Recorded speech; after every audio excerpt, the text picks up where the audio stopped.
মানুষের মধ্যেই ঈশ্বরের প্রকাশ। স্বামী বিবেকানন্দের এই অমর বাণী আমাদের শেখায় যে ঈশ্বরকে খুঁজতে দূরে কোথাও যেতে হয় না, তিনি মানুষের মধ্যেই প্রকাশিত। প্রতিটি মানুষের অন্তরে রয়েছে অসীম শক্তি, জ্ঞান ও পবিত্রতার বীজ। এটাই ঈশ্বরের উপস্থিতির প্রমাণ। যখন মানুষ অন্যের দুঃখে কষ্ট পায়, নিঃস্বার্থভাবে সেবা করে, সত্য ও ন্যায়ের পথে দাঁড়ায়, তখন সেই কর্মের মধ্য দিয়েই ঈশ্বর প্রকাশিত হন।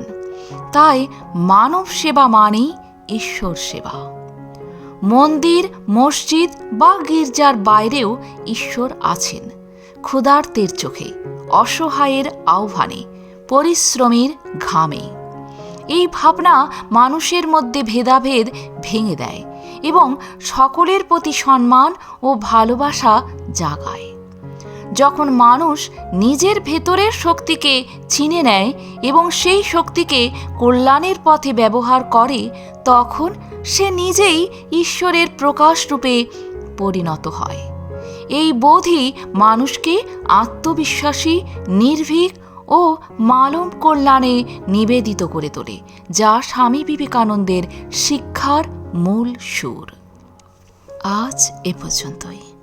ভালো থাকবেন, সুস্থ থাকবেন। যদি ভিডিওটি ভালো লাগে একটা লাইক অবশ্যই করবেন। আর আপনি যদি নতুন এসে থাকেন আমার চ্যানেলটিকে সাবস্ক্রাইব করে বেল আইকনটি প্রেস করতে ভুলবেন না। সবার আগে বেলা 3টেয় আপনার কাছে আমার ভিডিওগুলি পৌঁছে যাবে। ধন্যবাদ।